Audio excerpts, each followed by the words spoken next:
This is the X-Zone Broadcast Network, broadcasting worldwide on broadcast affiliates and satellite program providers, including CNN Broadcast Network, Sirius Satellite Network, Star Media, Good News Radio Network, Angel Broadcast Network, Wiki Broadcast Network, and WPBN TV. For more information on the X-Zone Broadcast Network, visit us at www.xzbn.net.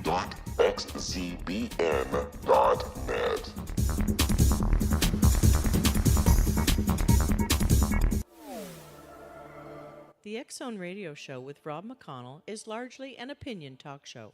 All opinions, comments, or statements of fact expressed by Rob McConnell's guests are strictly their own and are not to be construed as those of the X-Zone Radio Show or endorsed in any manner by Rob McConnell, rel-mar McConnell Media Company, the X-Zone Broadcast Network, its affiliated networks, stations, employees, or advertisers.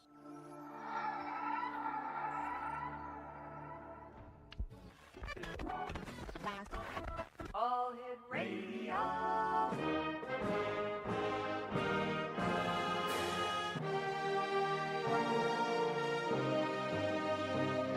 Welcome to the X-Zone, a place where fact is fiction and fiction is reality. Now, here's your host, Rob McConnell.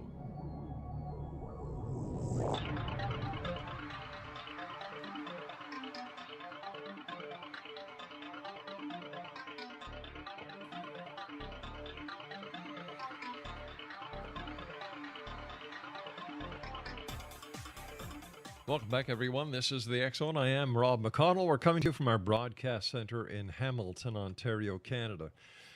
Now, you can always send me an email, xzone at xzoneradiotv.com, on all social media sites, X-Zone Radio TV, and our radio website, where you can find out what we've done in the past, where we're doing today, and where we hope to be tomorrow at www.xzoneradio.com. Now, what we have done for all the members of the X-Zone Nation around the world is we have made our first season of the X-Zone TV show available for one and all, 12 complete episodes, no commercials, just the shows at www.xzonetv.com. And the X-Zone comes to you Monday through Friday, 6 p.m. Eastern until 10 p.m. Eastern, right here on the Mutual Broadcast Network, X-Zone Broadcast Network, Talkstar Radio Network, and in Europe on Radio X. My guest this hour is Dan Terry, and he is an author, ghost hunter, a Coast Guard veteran, and has been a police officer for nearly 30 years. I guess we can say Dan is an assistant chief of police by day, but by night, paranormal investigator. He began his ghost hunting in the mid-'70s, inspired by his television hero, Kolchack, the Night Stalker, realizing quickly that sitting in empty old homes or cemeteries and listening for voices were not accepted in the military or in police work. He stopped active investigations until the television show Ghost Hunters exploded on the scene and made ghost hunting mainstream. Dan has written 5 books on ghost hunting to date.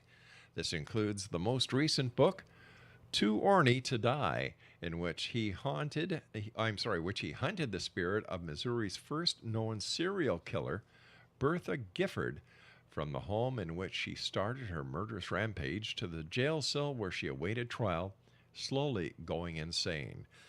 Joining me now is Dan Terry. And Dan, welcome to the X-Zone. Thank you, sir. I appreciate the invitation. Well, it's great having you with us, Dan. Tell us a little bit about your early days as the spook stalker. Well, how early we want to get? Back in the 70s, after I was introduced to Kolchack, the Night Stalker, and his style, as soon as I got my driver's license, me and a few friends started ghost hunting, going to haunted places. We even debunked our very first case. What was that? How did you debunk your case? Because this is very rare for a ghost hunter to actually say they've debunked their case. This was a rare one, I suppose. We got an old legend of a haunted tombstone that reportedly glowed. And as we approached, it was glowing. I can't deny that. But after a little while, we figured out about a quarter mile away, as a car turned a corner, the lights would hit that just right. And yeah, as it passed, it would stop glowing, of course. But from the road, it looked like it was glowing. So there you are, mystery solved in the true fashion of an assistant police chief. I can't tell you I wasn't scared for a little bit, but we got it. No, there you go. As a police officer, you are trained for the facts. Do you find that your expertise in law enforcement is a definite asset when it comes to investigating the paranormal? Absolutely. Absolutely. And I think the best thing I've got is the ability to question and look for people not quite telling the truth, body language, that sort of thing. All the training that you've acquired over the many years in law enforcement. Absolutely. All right. It comes in very handy. I'm sure it does. And as I was saying to you before we went to air, there are more and more law enforcement officers who are coming into the realm of paranormal investigator than I have ever seen before. And I've been doing this show now for 20 years.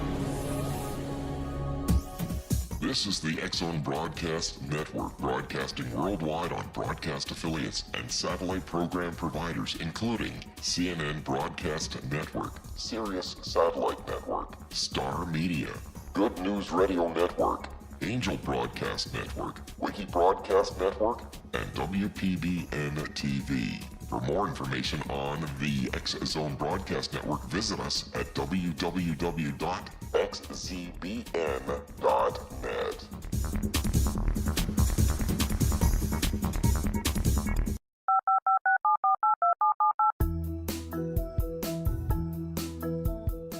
Did you know that when you're on the road with limited data or Wi-Fi, you can still listen to the X-Zone Radio Show with Rob McConnell, The Science of Magic with Gwilda Wiyaka, X-1, Dimension X, Space Patrol, and every minute of the X-Zone Broadcast Network by calling 213-401-0080, courtesy of Audio Now. No smartphone, app, or internet needed. It saves your data plan, and it's free if you have unlimited minutes.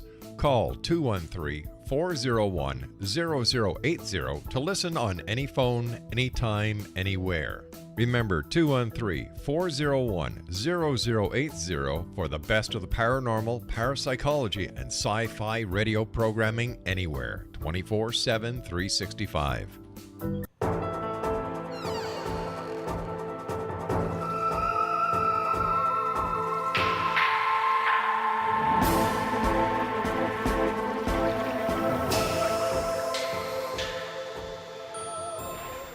Dan Terry is my guest this hour, www.spookstalker.com. Dan, to date, what has been your most perplexing paranormal investigation? Boy, that covers a lot of them. But I'd have to give it to the Diamonds. It's an old truck stop, used to be on Route 66 out here. Mm-hmm. And I ran into a shadow person that not only didn't run, but challenged me in front of a room full of witnesses. It was pretty exciting at the time. Tell us about it. I've never heard of a spirit or an entity challenging a person in a room full of people. Did the other people in the room see what you were seeing? Actually, they saw things I didn't see. Wow, like what? Well, the shadow was walking back and forth on a wall. It looked like a normal shadow. Mm-hmm. And I watched it, and there's something wrong here. And somebody else, a guy named Tim Clifton, mentioned that he saw it too. So I went to the only window in the room, and I said, now, does that block it? And the guy said, Dan, I see your shadow, and I see its shadow. I said, all right, I'm going to step in front of it. And I actually turned my back on it and stepped in front of where I thought the light was coming from. And about 12 people in the room took a big, deep breath all at once. And I was certain I was about to get killed. But one of them very calmly said, Dan, it's above you. And apparently when I stepped in its way, it literally lifted off the floor and raised above me. And I turned around and saw it then, and it stayed around another 5-10 minutes and then faded away, but it responded to my challenge. Dan, how do we explain a shadow that has, by all means, an intelligence of it when we can't see anything solid in front of it in order to create the shadow? Well, I haven't quite come up to an answer on that one yet myself, but I think a lot of them are just spirits that haven't developed into full-body apparitions yet. Others may be demonic. I've heard that, but I cannot swear I've ever seen a demon or dealt with one, so I'm just not totally sure. Have you or any of the investigators that you know ever been physically assaulted by a spirit? I've been pushed, scratched. I've been bit. Wow. Yeah, that one was at the Waverly Hills Sanitarium.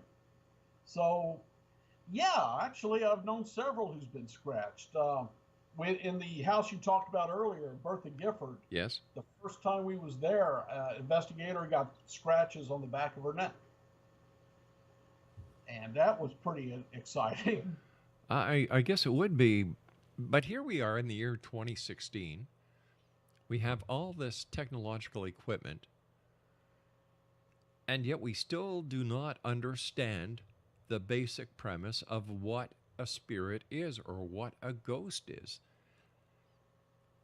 That's true. You know, it must be very perplexing when you go to a place, no matter where it is, and you are physically assaulted by something that is there but cannot be seen, which means it doesn't have mass, but yet it can create either a scratch or push someone. I have come to the conclusion that these spirits have the same personality in death that they had in life. So it is no different for me from walking into a domestic situation, into a possible burglary. They're fighting back, just like normal, everyday living people do in the wrong situations. So I take it as just kind of normal, everyday stuff. Okay. Tell me about the Bertha Gifford case. She was quite a woman. Lived over in Jefferson County, Missouri. She was considered the prettiest gal in the county in her day. This would have been late 1800s. Her and her husband, her first husband, ran a house, kind of a hotel, a place where people could come and get a meal and stay the night. Somewhere along the line, she met another guy, and her husband, strangely enough, died of a stomach ailment, is how it was worded. Neighbors at the time said them two were fighting a lot. After a respectable few months, she married her boyfriend, and they moved to another part of the county. But throughout all of her time, there were strange deaths around her. And it was mostly her second husband's family, several members of that.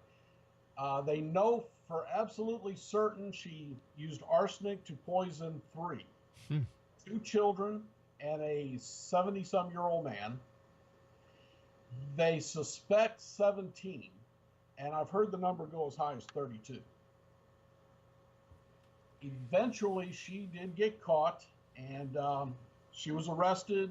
She was put in the county jail here in Franklin, where her insanity began to come out more. She would scream foul language from the top window out to the people below. She wouldn't eat. She was afraid somebody would try to poison her. Eventually, she was found not guilty by reason of insanity, spent the rest of her life in an insane asylum where she died in the 50s. And she got very upset when she was told she couldn't be the cook. I wonder why. Yeah, I couldn't understand that. One of her doctors had a cleaning woman, a woman who took care of the house, who passed away. She tried to get that job. Got upset when they wouldn't hire her for that either. Now, does she haunt the insane asylum where she passed? Well, that building is gone. Oh, I see. It's no longer standing. Hmm. She does do the house in Jefferson County and the jail in Franklin County. And in Jefferson County, we could hear her in her high heels walking on the floor above our heads. And like I said, one investigator was trying to talk to a child spirit and got scratched on the back of the neck, 3 long scratches. Got a good photo of it in one of the books. Wow. And another investigator who gave me her photo, one I trained, as a matter of fact, she got a picture in there of a child, looks like a boy, possibly 7, 8 years old, and he's wearing bib overalls, standing in a window looking in, from the outside looking in. He had no eyes, but the rest of him was right. There's a lot of spirits still at Morse Mill. Why do the spirits remain? Why don't they go to the other side? Why don't they go to the light? I think there's as many reasons for why they don't go to the light or go to the other side as there are people. Some of them are afraid to go to the other side, afraid of judgment. Some feel like they're being held here with unfinished business. I think the children are afraid of her and afraid to leave because of the fear they've developed of her. I'm not sure they even understand what they can and can't do on the other side. How many paranormal groups would you say go through that house in a year? Boy, if I said 20, I'd probably be low. Really? Somewhere in there, yeah. A lot of groups go through 2 or 3 times, as a matter of fact, because of the activity in that house. So, with all this activity that's going on, why do groups keep going back time after time after time? What is the draw? What is the finality? What are people looking for? Well, a lot of people say they're looking for answers. Myself, I don't think we're going to find any answers. I do it just because I like the thrill. I like the adrenaline rush of actually making contact with the other side. I can't say I doubt there's life after death because I've been bitten by it and shoved by it. I don't know what it is, but I'm not looking forward to finding out real fast. But overall, I do it for the fun. I do it for the thrill. I think a lot of folks do. What is the ultimate? I mean, besides the thrill, and I can understand that. But what, as a paranormal investigator, are you trying to accomplish? Well, I guess we all want evidence.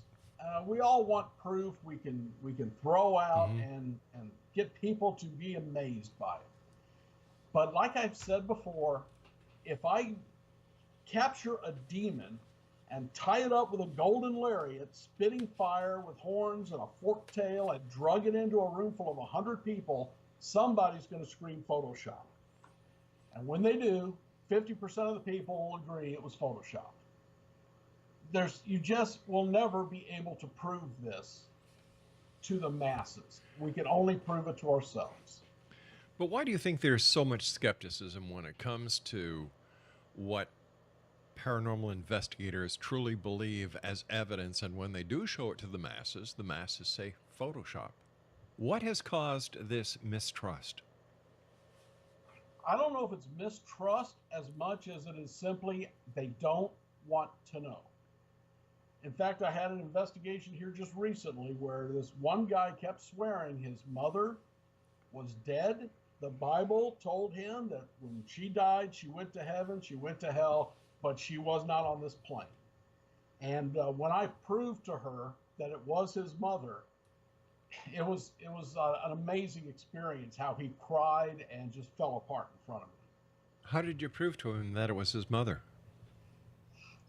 I handed him a pair of dowsing rods. This is my favorite tool for ghost hunting. I've been using it now for several years. Just a simple pair of copper rods. Put it in someone's hand, show them how to hold them, and then told him, This is the X-Zone Broadcast Network, broadcasting worldwide on broadcast affiliates and satellite program providers, including CNN Broadcast Network, Sirius Satellite Network, Star Media, Good News Radio Network, Angel Broadcast Network, Wiki Broadcast Network, and WPBN TV. For more information on the X-Zone Broadcast Network, visit us at www.xzbn.net.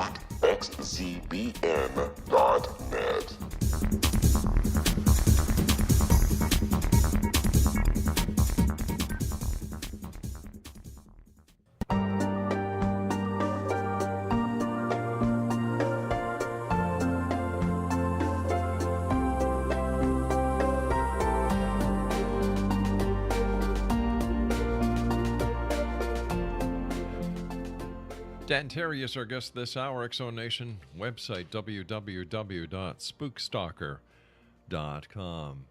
Dan, before we went to the news break, you were telling us about your favorite tool being dowsing rods. Two pieces of copper wire that are in an L shape, and you place them in your hands, and away you go.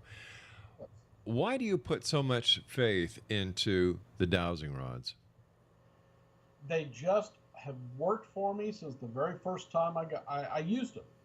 I was doing a charity ghost hunt in a place called the John Bush Brewery, which is the original Bush beer brewery, and it's in Washington, Missouri. And I brought them in there only because these people had paid good money for these tickets to ghost hunt with me, and I only have one K2 meter. So I got these rods for them, and they just took off and worked great. So I've been using them ever since, and I hand them to people who are very skeptical of them, and they will look at me. They feel a power coming through them. They say I'm not moving them, and they're getting the answers.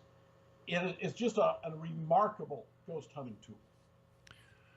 What other tools do you use? You said a K2 meter, and what kind of equipment do you use? Do you go after EVPs? I do. I have a couple of just regular Walmart type digital voice recorders. They seem to work best. And again, because of my background, I don't filter. I don't try to make sounds better than they are. If I don't hear them playing, then I don't use them. My evidence is got to be right there, obvious, or I won't use it. So I use cheap recorders and video cameras and regular old stuff. The dowsing rods is about the only thing I use that's different from a lot of people. How hard is it for you to teach someone how to use a dowsing rod? Well, 30 seconds if they're skeptical and don't want to listen. 10 seconds if they're not. I just put it in their hands. I put them right where the fingers touch the palm of the hand and show them how to keep their fingers loose and their thumbs down. Start asking questions. And it works every time. It's really been an amazing device. I was in Kansas at the Oz Museum, Wizard of Oz Museum, just 6-8 months ago. And a guy begged me to let him use them, which I was glad to, and he wasn't getting anything. We went to another building, a theater, the Columbia, and there he asked again, and throughout this, it turns out a family member who had passed was trying to contact him. And I told him the same thing. Think the question. You don't have to say it out loud, but see if you get the right answers. And this big guy with the tattoos and the big arms was crying like a baby before it was over. My goodness. It's pretty interesting. Lately, over the last 2 or 3 years, I've had a lot of family members coming through and talking to the people that's there on the ghost hunt with me. It's really been wild. I'm thinking I need to write a book about it.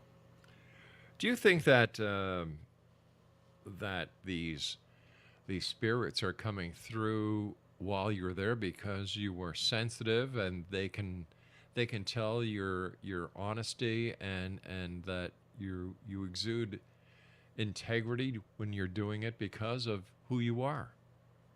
Well, I'd sure like to think so, but I really believe these spirits have been waiting for the right time and looking for a way to get their message across.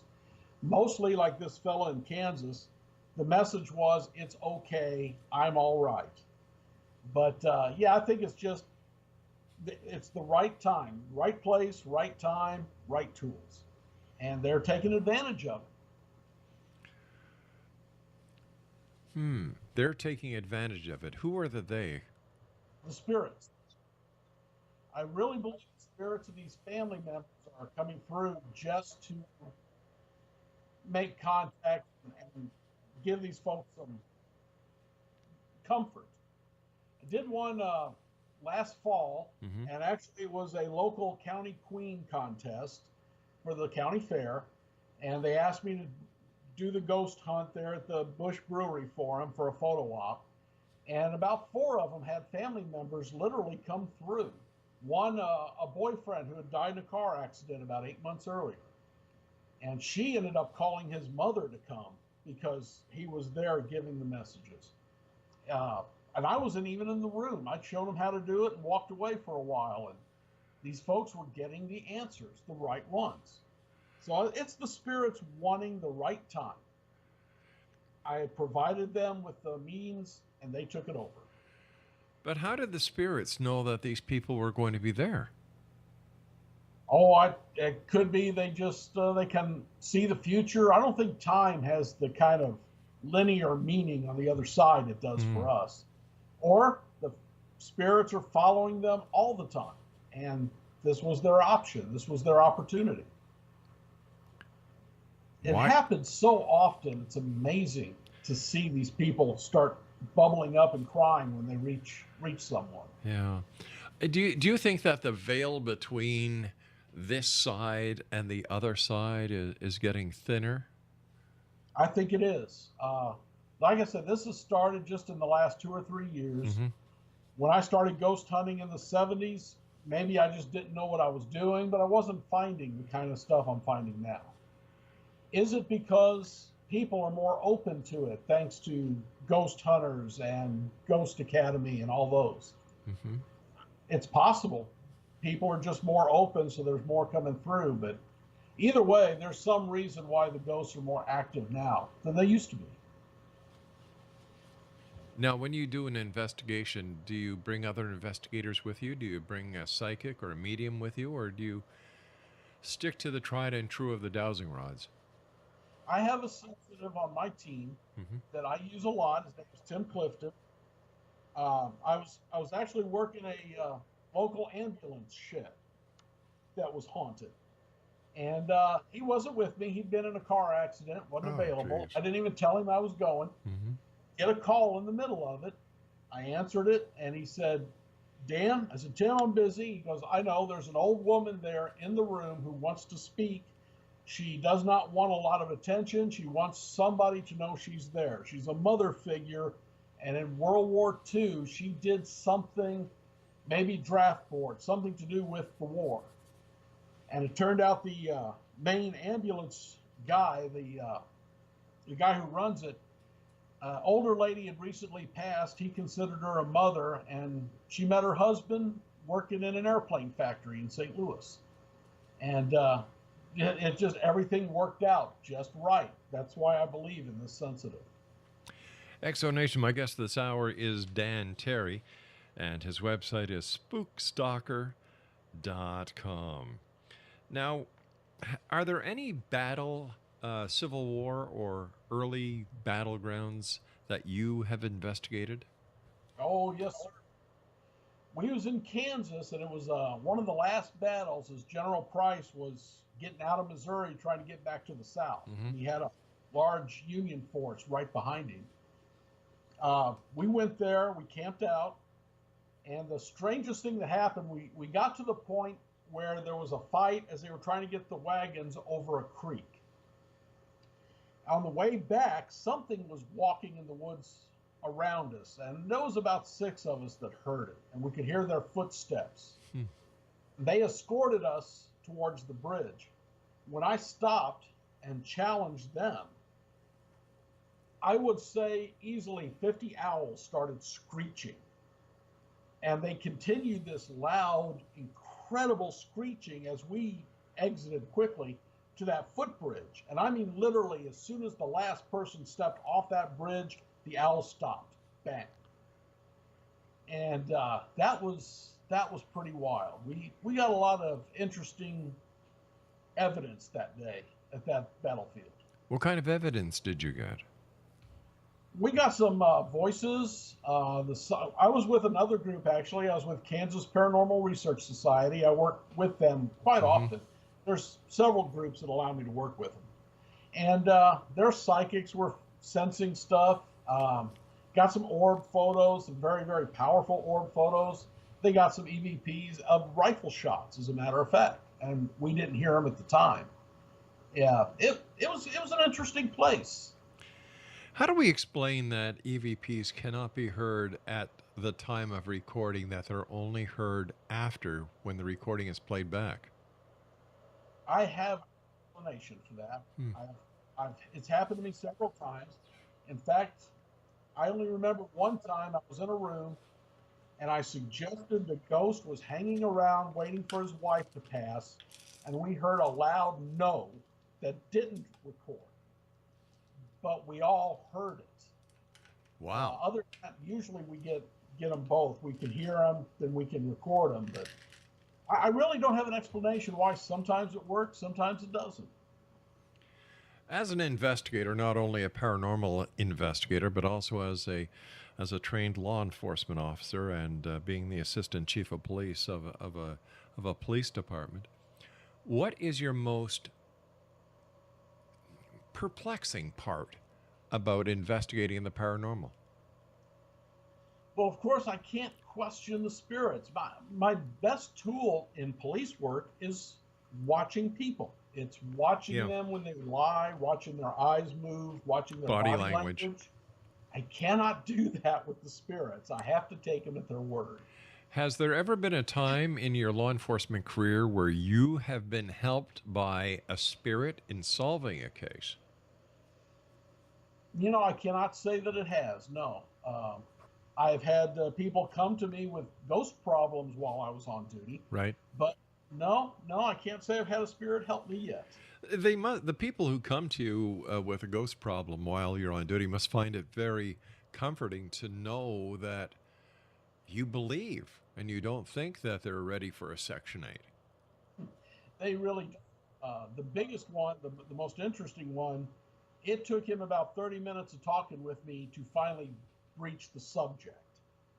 He was afraid I would think he was crazy, but once he did, we had a very exciting case at his house. And I actually had to call in help on that one. If I have ever done a demonic case, that's the one. And of course, I cannot say one way or the other because I never saw it. But yeah, he was really afraid to tell me. Could you tell us about it? He came into my office. We jabbered about this and that for quite a while. And then he said, I know you're interested in this stuff. I just thought I'd tell you that my son is seeing this spirit. And he went on to say it started out the boy saw it in his room. Then another spirit came and chased it away. And then it started knocking things over where the boy would be blamed. It was sounding, for lack of a better word, like a textbook demonic case to me. I've read several books on it. So I called a guy named Stephen LaChance. I don't know if you know him or not. I sure do. I sure know Stephen very well. He helped me out on this case. And he said, well, the important thing is that it hasn't left the house. And the next day the dad called. The boy swears he saw it on the bus. And I called Stephen back. He brought his team in. I brought my team in. We got some incredible video. We literally have an orb coming in the room, circling it twice, and the dog is watching it circle. Then it stopped right about 3 inches off the nose of a cat, like it was staring at the cat, and then leaped out of the room. And Stephen and his team, Teresa Reevy, and I think Tim Clifton was with him that night, they chased the ghost. They literally went through the house, blessing it, and finally got rid of it. And it came back, but we found out it was kind of the family wasn't doing what they should have. They actually brought in a psychic who was a girlfriend of a friend. And she said, there's a little boy outside. Come on in. And it all started all over again. But that was different. Steven said it was a demon. I will not deny it. I just thought we got rid of it awful easy. I'll tell you something. I've had the pleasure of having Stephen on the show a number of times, and he's one credible dude in my books. He's a good man, and he has helped me out on several cases. Have you ever dealt with a case where a Ouija board has been involved? I have. And in this particular case, things started happening, things started going on, and they burned it thinking that would help, and it didn't. And that's another one where I had to call another team in to assist. Do you have any idea on how a Ouija board works? I think a Ouija board don't work a lot different from the K2 meter or the rods that I use, except with your hands on it, you are literally asking the spirit to control your hands as it moves around. And that's the thing I don't much care about them. I prefer my rods. I just ask them to move the rods. They don't have to touch me at all. But yeah, I think Ouija boards work, and I don't think they're evil. Just people don't know how to use them. So why do you think Ouija boards are getting such a bum rap? You know, like I've had psychics on the shows, mediums on the shows, ghost investigators on the show who swear that Ouija boards open up a porthole into who knows where, and that there's a lot of lying and deceit that comes from the other side when using a Ouija board. My own belief is a Ouija board is a lot like a pistol. It's a tool that can be used for good or bad. I like that. If you leave that pistol lying around where a kid can get hold of it who doesn't know what he's doing, it can be done bad things that it never intended. So a Ouija board is very similar. A Ouija board, if you don't know what you're doing, it can leave the door open for anything to come through. If you know what you're doing. This is the X-Zone Broadcast Network, broadcasting worldwide on broadcast affiliates and satellite program providers, including CNN Broadcast Network, Sirius Satellite Network, Star Media, Good News Radio Network, Angel Broadcast Network, Wiki Broadcast Network, and WPBN TV. For more information on the X-Zone Broadcast Network, visit us at www.xzbn.net.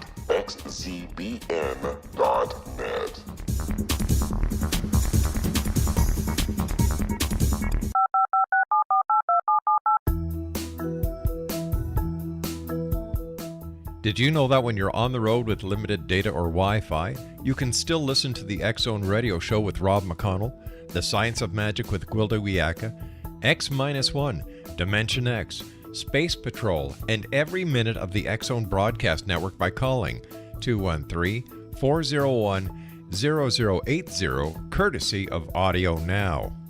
No smartphone, app, or internet needed. It saves your data plan, and it's free if you have unlimited minutes. Call 213-401-0080 to listen on any phone, anytime, anywhere. Remember 213-401-0080 for the best of the paranormal, parapsychology, and sci-fi radio programming anywhere, 24/7, 365.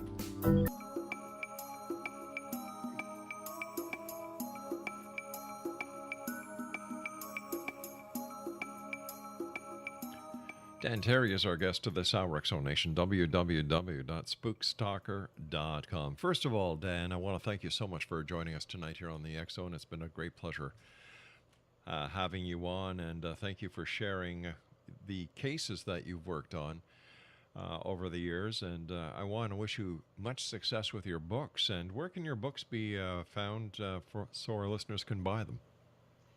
They're all available on Amazon, and I've got one new one that I don't think you mentioned. It's called Ghost Walk, and it's only available on ebooks.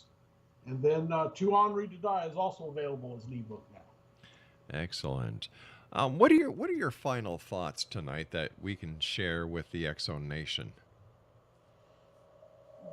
I guess just that for the people who don't believe it, it's real. We've done so much, and I've worked with so many incredibly honest and trustworthy people on these ghost hunts. There's no question in my mind it's real. And before you criticize or call us names, come out and do a couple of these things. And I've told people before, come out on 3 ghost hunts with me and I will convince you it's real. There are so many reality shows these days about ghosts, ghost hunters, paranormal investigations. Some of them are anything but real, and they shouldn't be under the auspices of reality TV. They shouldn't even be on the air. But as a professional, do you think that these shows are an asset or a hindrance to you?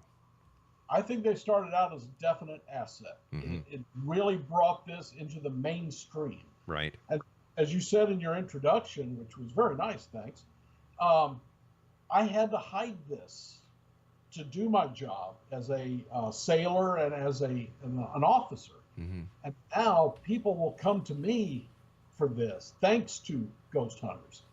That said, it's hard to convince people that we can't do this in 22 minutes.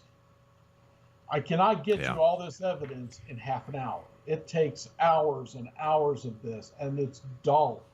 Until something happens, it's very boring. It's not unlike the television shows that portray police work and the forensic work that goes into law enforcement, CSI, where a crime is solved in, 44 minutes if you take out the commercials. Yeah, with devices we don't even own. That's right. And most departments don't have teams like that. So you're right, and people believe that. But when it comes to ghost hunting, too many of those shows makes us look bad because we can't do it in 20 minutes. There's a new movie coming out, Ghostbusters, 4 ladies and a male secretary. What are your thoughts on that? I am way too much of a traditionalist. Without Bill Murray and Dan Aykroyd, I just can't get excited about it. But I will go see it. I'll give it a shot. Listen, Dan, thank you so much for joining us. Great pleasure talking to you this past hour. We're going to have you back on in the future. But do you remember the program Chicago Blues? I'm sorry? Chicago Blue? Chicago Blue, you lost me. All right, it was a police show. I've heard of it, but Okay. I never got to see it here. The sergeant used to say one thing at the beginning of every show, just as roll call was being dismissed. And I'm going to say the same thing to you. Be careful out there, my friend. Thank you, I will. And thank you for your time. It's my great pleasure. XO Nation, our guest this hour has been Dan Terry. And his website is spookstalker.com. That's www.spookstalker.com. Now, I'll be back on the other side of this break with the news.